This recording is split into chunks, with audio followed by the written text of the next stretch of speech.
Hi everybody, this is Cindy.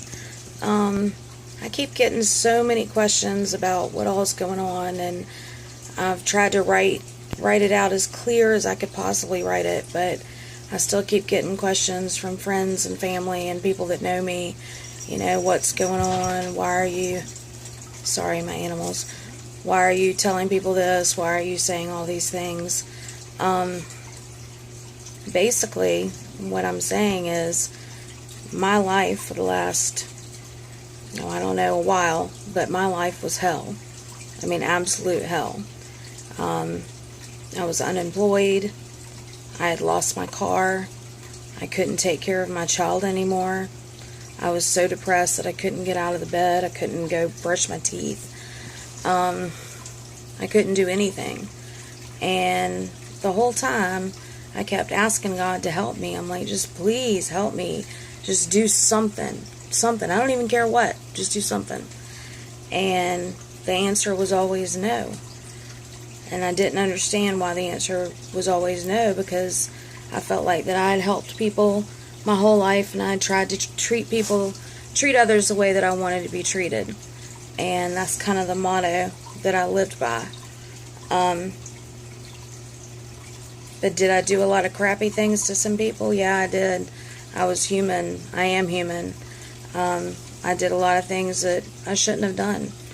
But there's nothing I can do about any of those now except ask God for forgiveness. And I've asked people that I've hurt for forgiveness, and I think that worked. But anyway, so back up to Hurricane Matthew. Whenever Hurricane Matthew came, I had pretty much decided that was the only way that I was going to be able to afford, or that my daughter would be able to have anything, is if me or her father died. We both had life insurance policies. He had a big one. I had $350,000 life insurance policy that I always made sure I kept paid. And I didn't have a job. I was depressed, severely depressed. I didn't have a car. And I mean, I was a nurse for 23 years. 23 years. I actually functioned. A lot of times nobody knew what was wrong, and I couldn't really tell anybody what was wrong because everybody has problems. Everybody's got crap. And it was just more crap. Just more and more crap. So anyway, I decided that, alright, well, I don't know what else to do. I'm going to be homeless soon. I know that my daughter could go to my brother's, and him and his wife can take, care of her. And even my pets are going to have to go because I couldn't even take care of my pets at that point. So, anyway, I made sure that my daughter was safe and out of town for the hurricane. And I made sure that when she got brought back, she would be brought back to my brother's house and not to my house. And basically I took a whole ton of pills, non-narcotic, stuff that I knew should do me in, basically.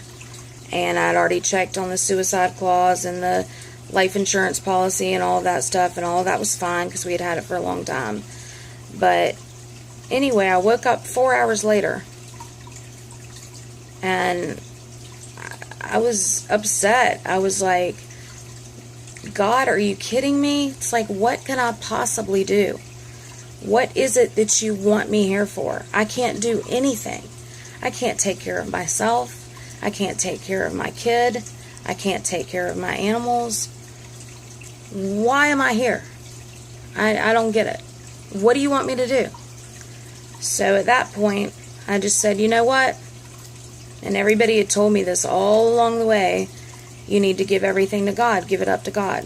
Everyone had told me that. Everyone that I trusted that was a good Christian that I knew. My Uncle Ted and Aunt Ernie, my father, my mother. Oh gosh, tons of people said, give it to God. Give it to God. And I never really believed that because I wouldn't let God take care of it.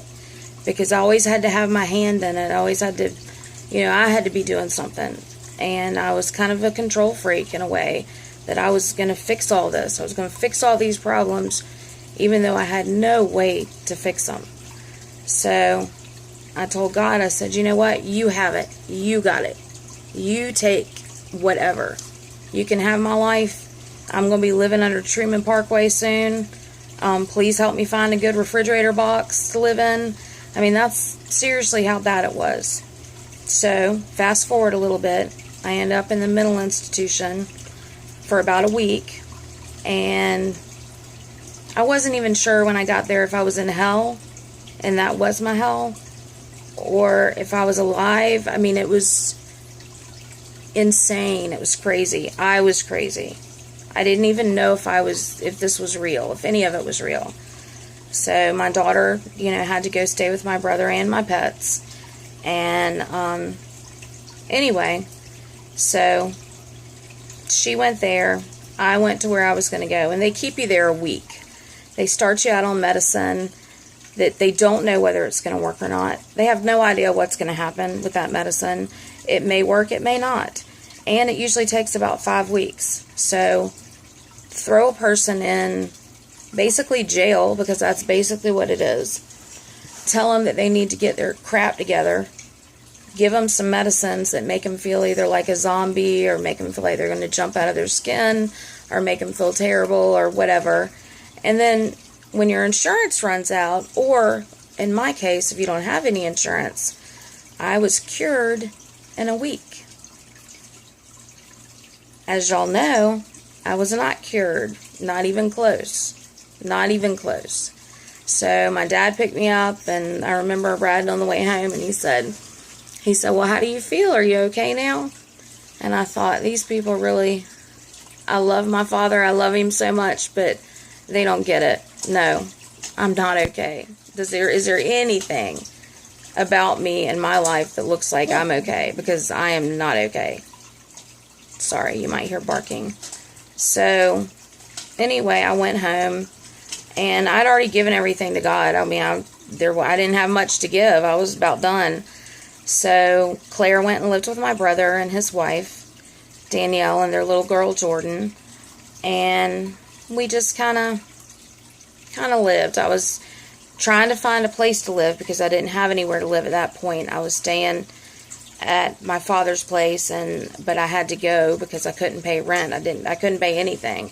My brother had to take over paying my rent, paying my utilities, and I didn't even ask for money for food or anything because I was ashamed. I was embarrassed. I mean, I wasn't going to go in and ask for anything else. I mean, my God, they had my kid, they had my pets, they had everything. And I remember sitting there that Christmas and sitting in the chair, and they were all doing Christmas stuff, and they were hanging the ornaments on the tree. And Christmas was always my favorite holiday. I mean, I loved Christmas.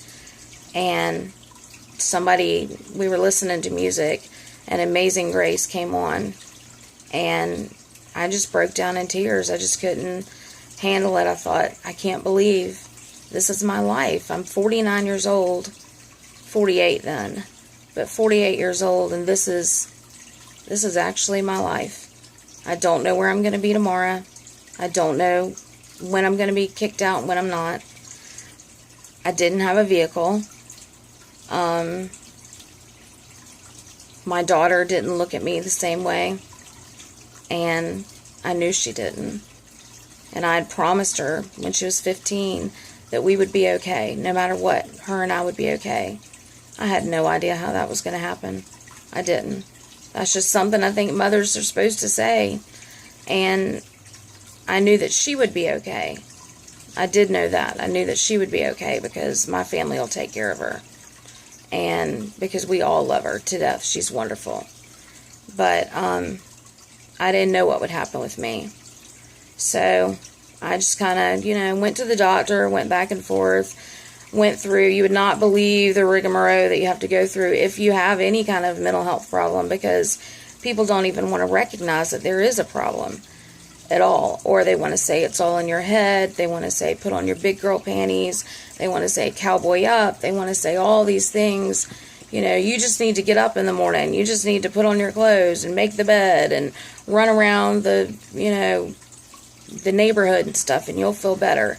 When you're that depressed, getting up and go into the bathroom, honestly, is a chore. Honestly. You have no energy at all. I normally weigh 155, 160. I weighed 110. I didn't care. I didn't want to eat anymore. I didn't want to drink. I didn't care. I just wanted to die. I just wanted to be out of this. And I wanted Claire to be okay. That was my number one thing, was that she was going to be okay. So things started, I still didn't know where I was going to live, still didn't know what was going on, but I'd given it to God. So I just said, well, if he wants me to have a shelter over my head, then I guess he'll get it, because I'm not. I'll do whatever they tell me to do to try to get housing, but I'm not going to worry about it. So anyway, then a few months later go by, and Memorial Day weekend comes. And my sister-in-law, Danielle, who had grown very close to my daughter, they were so close, and she was so good to my daughter. Danielle, just wonderful. So she goes on vacation in the mountains with my brother and his little girl, and she falls off of a cliff, hits her head, and she dies. And my brother called me before he even knew whether she was past dead or not. And he called me and he said, Danielle fell and it's not good. And I knew by his voice. I knew. And I looked at Claire. Claire was driving. And I said, we got to go to High Falls, Georgia right this second. Now. I said, Jamie needs us. And I knew the whole time. And the whole time I'm sitting there thinking, what in the hell is going on? Here I am trying to get to heaven or hell or wherever it was, but trying to get out of here. And God takes Danielle, who's wonderful, who is an inspiration to all women, who does triathlons and marathons and with her kid and with other people's kids, and she's so positive and she's happy and she goes to church and she loves the Lord and she loves everything. Everything is beautiful. Everything. So she dies instead of me. And anybody that knows me knows that I'm good in a crisis. Not my own crisis, but I'm good in a crisis. So I jumped in, went and got my brother, went and got Jordan,